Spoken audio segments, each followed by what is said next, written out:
All right, guys, welcome back for another episode of Real Life Realtor Podcast. You're here with myself, Dennis.scott. Vanessa Estrada. Favorite Realtor, Sirrom Alizem. And today, guys, we are going to be talking to the buyers and sellers in this shifting market. We're going to talk a little bit about the locked-in effect and how relocating affects pre-approval.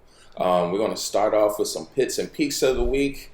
And I'll start off, in case you guys haven't noticed, we missed a couple weeks in releasing episodes because somebody had the Rona. The Rona. I'm like, somebody.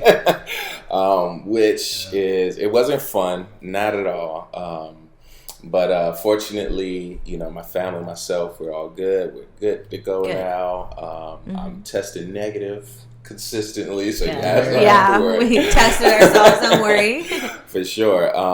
But my peak of the week is I got a lot of great one-on-one time with some realtors this week outside of real estate to really like have those conversations, those shifting conversations, mindset shifting conversations. Nice. And I have a couple buyers who are ready and motivated to, you know, make the next steps, you know, since they got some promotions and some life events have happened in their life. So, and it's great that they're prepared because right now, I don't know if you've noticed, but house prices keep decreasing in our area. Certainly. I look at it week over week. I look at the 7 days, at least 26 homes per week. I'm noticing that are decreasing in value by more than 3%, you know, and that's huge for buyers right now, especially if you are on the sidelines because of interest rates were moving up. And the bidding wars were crazy. People get 200,000 over asking. Now I'm witnessing 50,000 under asking, 100,000 under asking, 10,000 over asking. There's definitely still little pockets in Santa Cruz that are definitely still getting above value just because these are like super nice luxury beach homes and all of that. But yeah, for the most part, I've been seeing a ton of those decreases, and I've been telling my buyers like, keep a lookout because at this point, sellers are freaking out because they don't know what their house will sell for. Yeah. They're trying to find where the market is. So it's a very interesting time right now. Yeah, I seen on the MLS, I was looking back at about March that, you know, before, you know, homes were selling about 12% over asking price, and that number has decreased to about 7. So people are still getting about 7% over what they're asking for. So that's damn near half. I've seen on the west side these past couple months only 3% over asking, and that's a tremendous decrease from 14%. Yeah, and that doesn't mean that the home values aren't there. So don't think that means that the value of the home is going down, because values are still appreciating. So that's the interesting part. It's like values are still going up, but then we're price wise, we're having to figure out where buyers, where the buying power is. It is the buying power, and you know, to not, you know, go into what we're going to be talking about later, but with the interest rates rising, and it's minimizing the buyer pool. So with less people coming in your open houses, less people making offers, certain buyers are going to be like, this has been on the market for 15 days. It's still on the market. Let me just see what I can do, and throwing an offer at asking. You know, let's see what they do. Testing the waters out here, you know? And then you see that trickle effect over, you know, week over week, day over day, and it's like, the market's shifting. You know, now it's a time to like, okay, let's do something. But it's definitely a time for us as professionals to have that different conversation with our buyers and our realtors, because it's no longer the market where we just get the buyer and okay, we're going to close because the market's so crazy, interest rates are crazy. You really got to put in overtime now. Yeah. Well, it's the due diligence. I mean, it's what we do already, but yeah, definitely it's a lot more work. You know, the process, because before it'd be like, all right, cool, boom, put the offer in, you send it back, I send it in, we're gonna work this out, we're gonna have a meeting of minds at this table, and we're gonna make something happen. But no, now it's like, okay, there's a lot of other factors. You definitely have to be a student of the game to inform your clients so they feel like, oh, okay, now I really understand it. You know, it's all about having those conversations and being really honest, because, you know, I had a person that I was talking on the phone with, you know, while I was making my calls and catching up with people, you know, those people that told you, oh, I'm going to wait till the market cools off. I've been calling back all of those people and giving them an update and being like, hey, right now would be a really good time to start looking at your options considering what's going on, right? And it's interesting because they're hearing different information from different people. Right. So he was saying how, so basically this client, his whole family was gonna purchase, so him, his wife, his daughter, son, like they were all gonna go in on a loan and try to get a home together. And so he really wanted me to talk to his daughter and stuff like that, and I believe his daughter works as a medical assistant in like a clinic, and the doctor at the clinic told her that it's not a good time to buy. Right. And I was like, well, that's why they're a doctor, right? Not the realtor at the clinic. Yeah. Exactly. So, Vanessa, you want to talk about some of your pits and peaks of the week? Oof. Yes, let's do that. So I've actually been going through a big old pit. But we're not going to talk about it yet until it's completely done and over with. I will fill you guys in on all the details because this is insane. Like what I've been going, like I have already found like white hairs in my head. Oh no! I swear, I've been so stressed out about this. 3 in my beard. It's only 3. I'm letting them hang, man. I'm letting them hang. No, I was like, oh my goodness. So definitely a ton of, you know, pits that I've been going through right now. All right. But with that being said, I've been showing a lot of property lately and doing all of that. We got our client in contract on a home in Hollister under list price. Oh, yes, you did. Listen to that. Under list price. Yeah. So that's nice. Like awesome, because right now, like how we're talking about the market, we don't know where the numbers are lying. Put in an offer. It does not matter. Like I believe it was originally listed at $879. Okay. They brought it down to $820. And we put in an offer at $805, and we didn't even get a counter. Dude, because that lets you know, like, if you see, okay, so I'm sorry to like, please. But I put in an offer on a property I did the open house for. My client unfortunately backed out. Still working with them though. But then the week later, they brought the price down by $100,000. I did the open house Sunday. I didn't tell you guys. I did the open house again Sunday. Yesterday? Masked up. This last Sunday. But, I did open house yesterday too. But then, so 5 people came in. They all had agents, representation. That's a good turnout, though. 5 people. It like is. We used to get a ton of people through open houses. Now it's only a handful. Right. Dwindling, and it got no interest. So then they brought the price down again, $80,000. So that's a sign. It's like, whoa, sellers are really. It's some they're freaking out. They're it's almost freaking like out. Desperation, dude. Desperation. You will see on the private remarks, seller is motivated in Yeah, all that's caps. true. And that's like your eyes should get big. That's you see that. Yeah, and that's when we gonna send whatever. Yeah. We gonna send it, baby. You know what I mean? Nah, we ain't gonna do that, but we gonna talk about it. Yeah, I know what you mean. Yeah. I mean, because if it's an opportunity to help your buyers get in with some equity, because appraisers, they're looking 2 months back. So as time moves on, that 2 months. Like we say, the value is there. It's there, but eventually it's going to catch up to what they're getting right now, and then so it's you have to strike while the iron's hot. But always, man.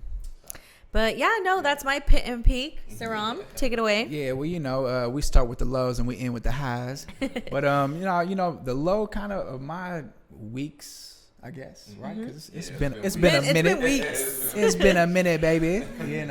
But just on the professional side as well as on even personal side, man. There's a lot of flaky people, man. Oh yeah. People like to flake on you. But man. Just constantly, you make the calls, man. You try to link up with people and you actually meet with them. So I got this client. She's actually out of state. Oh, okay. And she has farm animals. Okay. So she plans on bringing all her whole farm. Noah's Ark? She bringing everything, baby. She bringing everything. So yeah, she's literally planning on shipping everything out this way. Oh wow. Yeah, I mean, you know, there might be like a moving company that. I mean, yeah, you know. I feel like there's a business for everything. You know, the big trailers of horses and all kinds of things. Just things you don't think about until you have to think about it. Oh, totally. Until you come about it. You know, and then you get that experience from it, right? Exactly. So yeah, so she was like, "Yo, you know, Sirrom, I want to purchase this land, and I'm coming with my whole farm. I'm coming with Noah's Ark, baby. Damn. You know what I'm saying?" So I was like, "Oh shit, all right." So I'm like, all right, well, you know, what are we looking at? What the funds looking like? What we doing? You know what I mean? So, you know, we're pulling up all kinds of different, you know, land, you know, like land. And just land? Just land. So, you know, that was kind of my, you know, part of the discovery questions. Like the first red flag. I'm just kidding. We call them yellow flags. Because I wasn't not sure. red just yet. Yeah, you feel me? We teetering. But now I was like, okay, well, you know, so I started asking some discovery questions. You know, what do we, you know, what's the main plan? You're going to just let your animals loose, you know, because in California, we do got hunters, you know. So she was just like, yeah, well, you know, I do want to build, so I need to find out about building permits and yada, yada, yada. I was like, all right, cool. And I was like, so why this location? So she's choosing, you know, between Alameda County and Santa Clara County. And I said, all right, well, like, what is it with this location?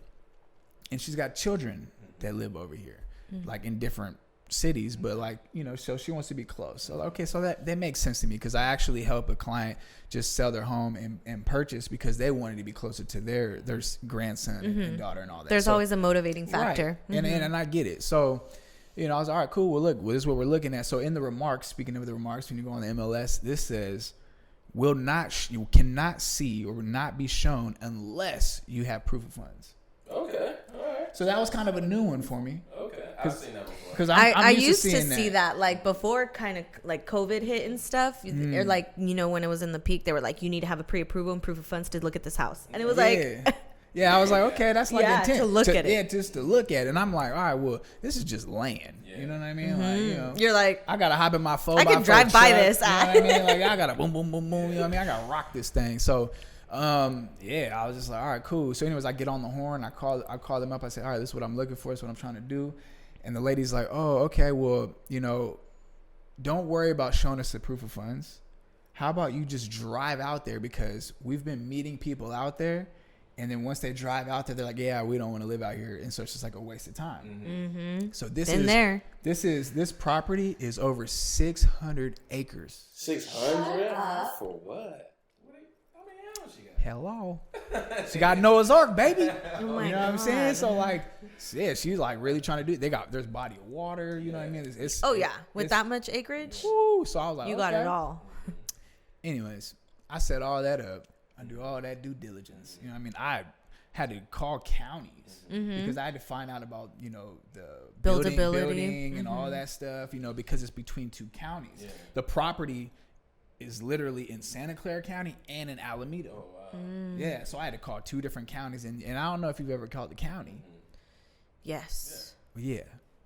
We all know. I'm like, my eyes are going to get stuck in the back of my head with rolling them. That damn elevator music and shit, you know? So I've had great experiences, though.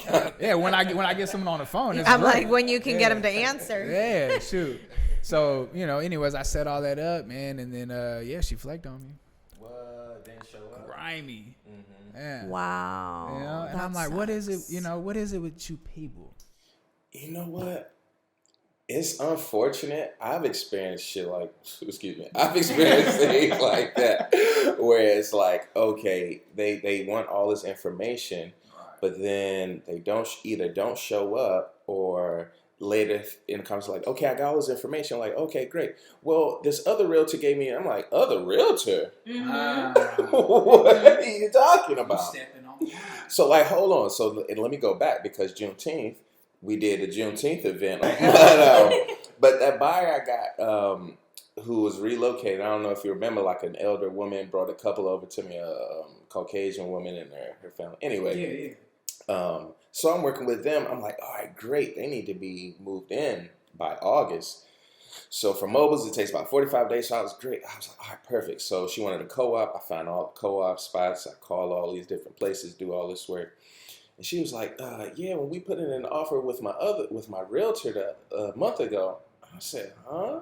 Mm-hmm. You're a realtor? Who's your realtor? Stank face. I said, who's your realtor? And she told me the realtor, and it's a KW agent. I was like, oh man, let me call her. Let me do my professional courtesy. Do that call. She was like, thank you. She's like, thank you for the courtesy call, but stop reaching out to my client. I want to say, lady, I didn't like. Anyways. Oh my God, you need to tell me who that was. And no, they didn't. Of course they didn't. Trust me, I asked. I kept like, hey, do you remember signing anything? It's like, no, I don't remember. I was like, it's called a buyer's representation. This is something you would definitely remember signing. You know what I mean? Totally. She's like, no, I don't think we did. Mm-hmm. Something in me was just... It's all love, baby. Yeah, it's all love. And I wanted to just send that form, but, whatever. Yeah.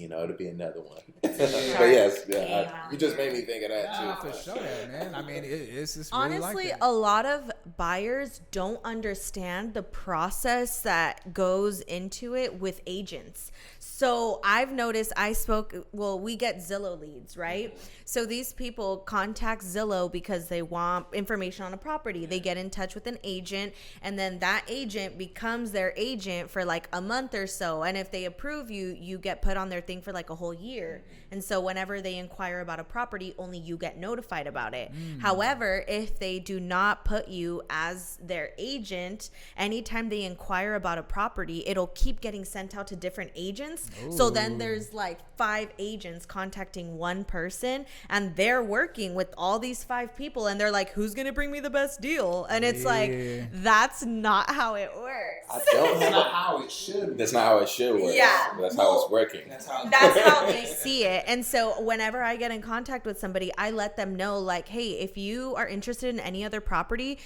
let me know, because if you inquire again through this thing, like, you're going to get pinged by a bunch of agents. And if you don't want to be spammed, just come to me. I have a family friend who was looking at property, who was looking at the Thurber Lane property I was supposed to list because she wanted to start a preschool. Somehow found it through, what's her name on your team? I don't want to say her name, but someone on Team Discover.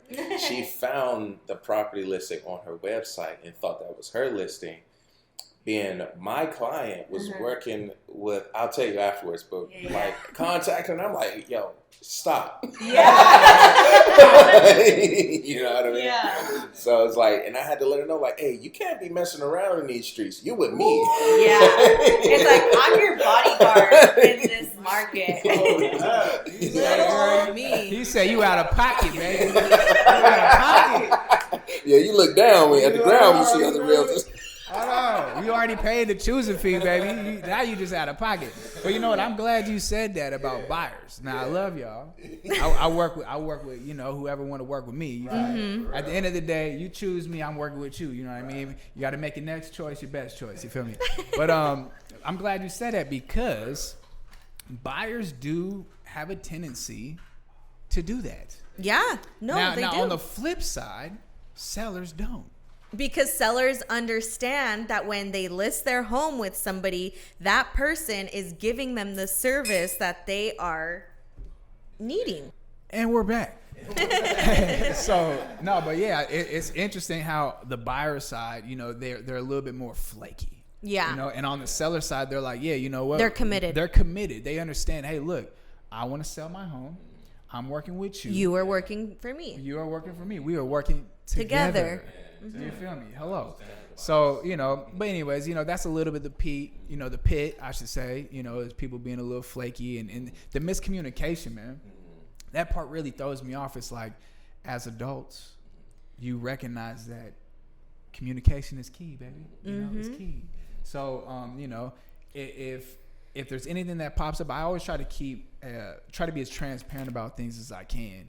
And I say, hey, look, if there's anything that pops up, even if you can't make it, or even if you want to move on to somebody else, like, I'm okay with that. Like, I don't want to blow your phone up. I don't want to be sending you messages that you don't want. I'm okay with moving on. Because at the end of the day, you know what I mean? There's always, when one door closes, another one opens, and I'm okay with that. You know? In this industry and in life, we learned that a long time ago. So, that's part of the pit. Now, part of the peak is that I'm also working with some peoples that is putting in offers. None have been accepted yet.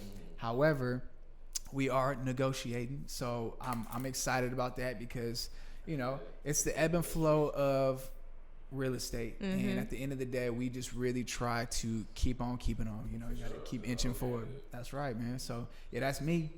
And it's all about the long game too. You're gonna get those situations where you get a buyer and like within weeks, happens right away. You're like, whoa. You're like, dang, this one fell on my lap.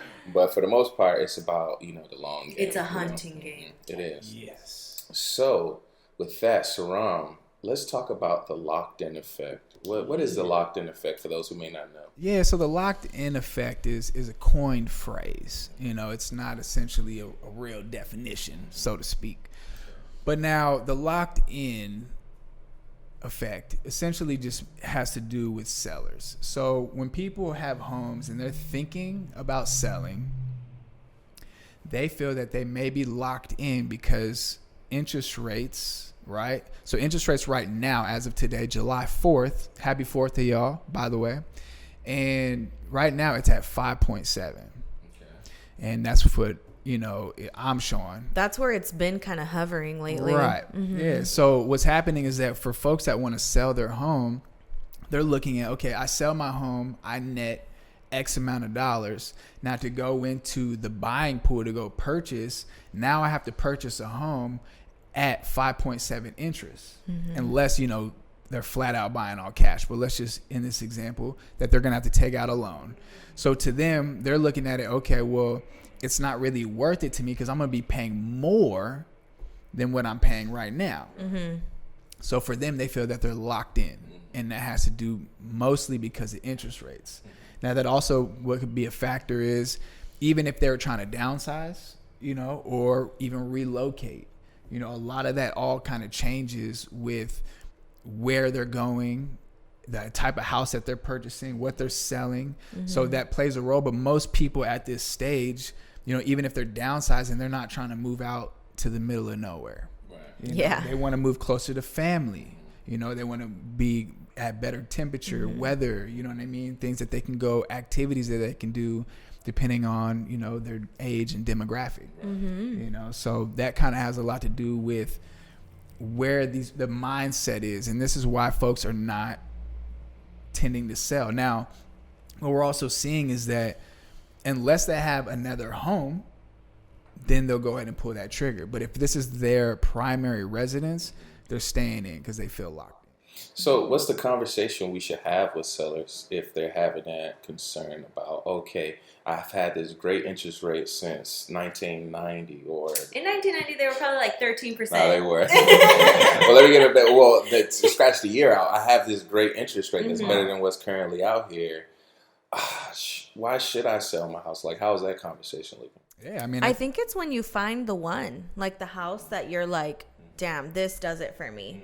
Because we have a client that we've been working with on the team that's actually my team leader's client, but I help her out with her to do showings and stuff like that. So I've met this person, and she has a beautiful home on the west side. It's like a Victorian home, super nice. And she has like another house in the back of it. It's a nice lot. And she's like, it's going to take something spectacular to get me to sell that one and buy something else. Right. So I feel like it really has to do with like the home and what they're going to be going for next, because she's elderly. So she's like, this is just a massive property that I can no longer maintain. She's like, I need something easier, you know? Right. And that's what kind of what I was mentioning earlier is does it make sense for them? Yeah. If they're relocating or if they're downsizing, at the end of the day, does it make sense to them? Because that amount of money that they're going to have to pay moving to this next spot. Right, and that's the question I was really asking. Is really going to make up the difference. Now, there is Prop 19 that, was around for a long time. You know what I mean? So people who are elderly are able to transfer their taxes and kind of keep a good, rate, but they're still going to have to deal with selling, taxes, and a lot of other stuff that's in between. So for them, it has to make sense. So it could be overwhelming for some folks depending on where they're at. I dealt with that not too long ago. So that conversation essentially boils down to, hey, look, this is where we are right now. And as long as we keep moving forward and generate and get the information we need and in the market area where we want to go, so it's a matter of discovery. It is great to know, like, what is the motivation for them to sell? Really, does this have to be the perfect location? And is this the right time? Timing is everything. Yeah. So, it is a conversation of really getting to know your client and figuring out what is it really about them. Yeah. Because at the end of the day, I'm here to serve you. I'm not, what I receive on the back end is just a byproduct of me serving you. So it is kind of that conversation of sitting down and say, hey, is right now the best time? Let me give you as much information as I can about this market, this time, where we're at with the rates, where we see it going. There's not going to be a crash. There's an adjustment. We're seeing things leveling out. You know what I mean? And so we're seeing that actively, right? Yeah. And that kind of brings comfort to folks. And that's another thing that we're, is a challenge, let's say, is as realtors, I'm Sirrom, we're all individuals. We work as a team. We work with Keller Williams and also on other teams. So we have a lot of information. We have a lot of experience with our brokerage and even just our own network. And we're out here on these streets. Yeah, for real. We beating feet out here, though, So we really are active. Now, the thing is that when we're talking about a doctor giving real estate advice, when we're talking about people who get all their information from Zillow or Realtor.com or what's on the news, so we're up against a machine of information. A machine that's been working for years. Yeah. Right. And it's just pumping out information. And a lot of it is just news pundits that are just saying whatever because it's a hot topic. It's clickbait. And also fear is the main motivator. So that's really what the news brings to people and their audience is like enticing fear. And for us, it's really about educating and letting you know all of your resources and help, and then making you or helping you make the best decisions for yourself. Because I know that there's also a lot of other agents out there that want to make a quick check, and they will tell you whatever you want to hear just so they can get it done, and not actually looking out. Actually looking out for the client, which is like, that should be your main. We also call that buying listings. Where agents will go on a listing appointment and essentially will. How much do you want to get? We'll break it down to whatever you want to do. Now, is that the type of person who you really want to represent you at the end of the day? Sounds good. It sounds real good, but then consider this. Let that person, they got mouths to feed. They got a roof to put over their head. If they're not willing to fight and negotiate to make sure that they can maintain their own lives, you know what I mean? What makes you think that they're going to fight for you at the negotiation table? At the end of the day, they won't. And then just talking about fear, right? The fear is a huge factor of why we're seeing a lot of people who are just continuing to rent. So I'm going to go off on that a little bit. Really what it is because people are looking at buying a home as a large cost instead of an investment. Instead of an investment, yeah. Right. And it is, again, it's the mind change. It's the shift of, okay, well, why are you thinking about it like that? So I actually ran some numbers, and I got some numbers from pewresearch.org that talks about income. Yeah, for sure. And it talks about income brackets. So, if you make under $53,000 annually, you're considered low income. If you make $53,000 to $157,000, you're considered middle class. And anything above $157,000, you just keep going up in tiers, right? So now in California, it's saying that there is about 44% of people rent single-family residences in California, which means on the flip side that 56% of people own and live in their homes. Now, when you talk about people who are renting, that means if you're renting a single-family home in California, which means that there's about 44% of you. Now, what's the difference between you buying and you renting? Well, it boils down to what you make. Qualifying. What your you income. qualify for, what you make. Now, consider this. I also ran from Fidelity Title, did some numbers on what it would cost for a mortgage as opposed to renting. Now, in Santa Cruz, California, the median rental price for a single-family residence is $3,600 a month. So you're paying rent, you're paying about $3,600 a month. Now, that drops you in the middle-class income bracket to be able to afford that. Now, if you want to purchase a home in Santa Cruz County, you also have to be middle income.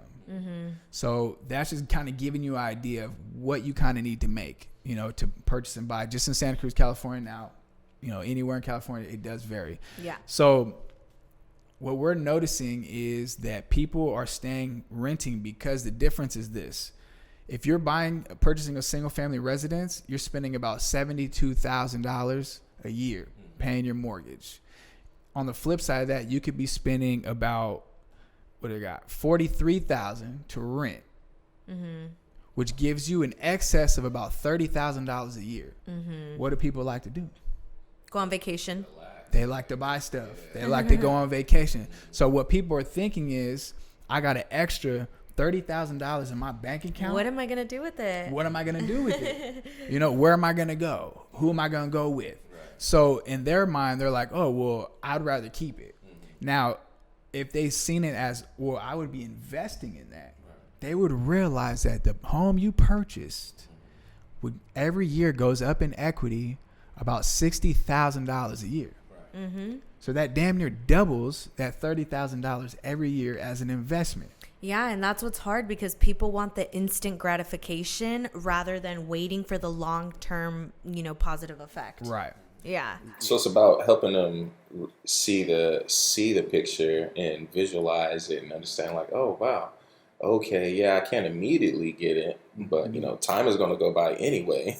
Yeah, and having those conversations and educating them and being like, look, this is what you're doing right now. You're paying someone else's mortgage when you should be getting your own and building your own wealth, you know? So, but that is something interesting that you mentioned is like the income bracket, because what I've struggled with a lot of buyers is that they can make that $3,600 payment. However, then they do not make enough income yearly to qualify for the loan to purchase a home of the price, like, so it's a very difficult conversation. So guys, for those folks who do want to own a home and their mindset has shifted, however, what they qualify for, they would have to relocate. Yeah. How does relocating affect the pre-approval? I believe with my experience with my buyers, I've come across this scenario quite sometimes just because the area that we do live in is fairly expensive. Like what medium priced homes are like above like 900,000. Oh, right now it's 1.6. Yeah, in Santa Cruz County. Yeah, so very expensive to live here. So a lot of people get pre-qualified or pre-approved, and then all of a sudden they can only afford $600,000 home, and we don't have $600,000 homes here. Like there's townhomes, condos at that price, mobile homes at that price, but there are no single family residents at that price unless it's like a fixer. So a lot of people have to look out into like the Central Valley or moving into these areas that are a lot hotter.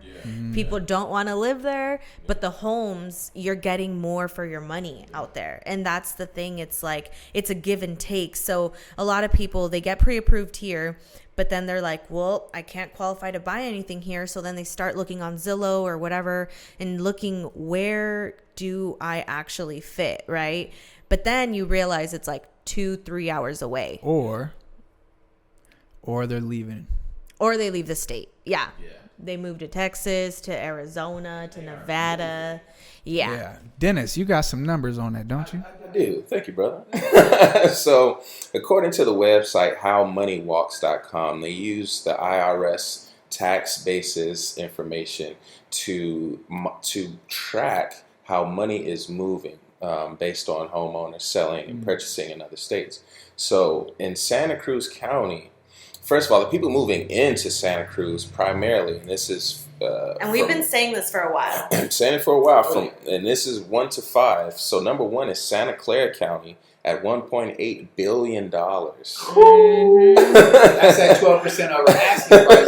Those are the people that are coming in and offering $300,000 above value to get these homes because they got it like that. They got it. Because they got it like that. All cash offers, These are all Silicon Valley people, all the tech, mostly, because they're the ones that can work from home and not have to live in the area. And then second after that is Alameda County, which is pretty much the same place. I just spoke about other side. Seriously. Coming in fifth, we're going to go Contra Costa County at $38.32 million of gained wealth coming into Santa Cruz. Now, where people are moving to, first out of Santa Cruz, when you're getting out, you're going to start, look a little closer to home. So 184 million has gone to Monterey County. Yeah. Okay, so I got a 2 cents on this. Uh-oh. Monterey County includes Salinas, Gonzales, Soledad, Greenfield, all of these areas. Those areas have way more affordable homes. That $600,000 price that I'm telling you about, you'll find those there. So that's why you see people that live on the coast look kind of near in other areas, and they're like, well, I still want to be near the coast, but I can't be right on the water, so I'm going to move a little bit lower down. Then there's some sacrifices with that. Like, girl, it is windy in Greenfield. It is windy. I was there just literally yesterday. Windy. I mean, I sold that house in Seaside for $600,000. You feel me? But Seaside is a great area. I love Seaside. Yeah, I do. I do love Seaside. Yeah, what she said. It's cold over there. I like it, and it's near the water. I love it. But then secondly, so I'm going to go through this real quick. 78 million has gone to San Benito County, about 60. So San Benito is like Hollister area and that further out. Thank you for that clarification. Yeah, sorry. So look, let's keep continuing. And then we got about 60 million going to Placer County, California. Placer, excuse me. And then about 44 million going to Arizona. And then we got about 43 million going to Nevada. And now I've heard a lot of that. I've had some. I called a seller one time. She said, "I'm not moving anywhere unless I can find a place in Nevada." I said, "Well, okay. What do you?" Well, let me put you in contact with somebody from Nevada. What county are you looking at? What city you want to be in? You know what I mean? But Nevada primarily. And now let me go a little bit. Now let me go to Texas. Everyone knows about Texas. They hear about Texas. That's where most people are going to Texas. Number one going to Texas are people from California. Oh, yeah. We've been known that. About $14 billion coming from California going to Texas. So they got that California money out there. That's just now. Huge. You got Texas tax. You got Illinois going to Texas, Louisiana, New York, New Jersey. So a ton of people are just they're taking their money and just going where it stretches. Right. It's interesting too because on this website it shows you the exact hot spots of where the people are traveling to. So when you hit Texas, it shows you the saturated areas of Texas where people are moving to, which is very interesting to me to see, like, because I don't know anything about Texas. So it's like if I were to look into that, this is actually super helpful because it's like what counties is getting the most money. It is, and especially for your clients who do want to relocate. I'm working with someone who wants to come from Texas to California, and this has been a great source of information for it. It's just like, okay, what areas are people moving out of in California? I may not want to move in there, but what are the prices? Now, see, now this is just to let y'all know. See, when we talk about information and when we talk about educating y'all, Zillow's not telling you this. No. Not telling you this. Now there might be some news pundits that talk about moving here, moving there. But see, we can get localized information, let you know where are the hot spots, where are the best school systems, where are the jobs, where's the growth, where's the manufacturing places. Like we really can dig deep. So like this is what we talk about when we really get at the table and sit down with y'all to really help educate, give you the information. This is what we're talking about. Yep. For sure. So yeah, that affects the pre-approval tremendously because, what if you have to change jobs? You know? So that was the thing with the client that I was working with. It's like they were going to be looking at Sacramento because Sacramento has better priced homes than the coast, right? So they were like, yeah, let's move to Sacramento. But Sacramento is like 2.5 hours away. And I was like, with no traffic. Well, yeah, with no traffic. Yeah. So it's kind of like, okay, well, what are you going to do about your job? And they're like, well, I don't know. And I'm like, well, you need your job to qualify for the loan. Right. If you move to another area, you no longer have a job. You no longer qualify for the loan. Right. And that's one of the big no-nos. You don't buy nothing new. during your approval process. You don't pay off credit cards unless your lender tells you how to do it. Unless that's a condition, or something. You don't buy no cars and nothing like that. Don't go apply for new credit cards. You know what I mean? And don't switch jobs. Don't switch jobs, man. Unless it's within the same industry. Yes. If you're transferring jobs. If you're transferring, let's say your job has an office here and then they have an office there. Beautiful. Yeah. No problem. That was one of my clients. He worked in Salinas and they also had a company out in Tracy. And so he was going to move to Tracy and just get relocated to that other office. That's great. I used to work for IKEA back in the day, and IKEA, you can go global, you can go anywhere. Yeah. And that's the benefit of having a job like that. They even got one in Mexico now. They do. So that's kind of the tidbit, man, about relocating. Okay. You know what I mean? That kind of falls into, what you can and cannot do. And what you can and can't purchase. And what you can and cannot communicate. Mm-hmm. Yeah. So just being super honest with your realtor and explaining the situation, what you want out of it, and your expectations, we can take all of that information, bring you all the data, and put you on the right path to get to where you need to be, which is ideal, which Zillow won't do. and guys, if you're still with us watching, thank you, and hopefully we've brought you some value and taught you something that you didn't know previous to watching. And if we've achieved that, please hit that like button. If you missed us, hit that like button. For sure. Subscribe, share, tell your friends about it. Even comment down below. We appreciate it. It goes a long way. You can find me on Instagram at dennis.scott realty. And you'll find me at vanessaestrada.realtor on Instagram. And you got me at Salazim_realty. Boom. So guys, we are the Real Life Realtors. And thank you for watching, and hope you join us again next week. Peace.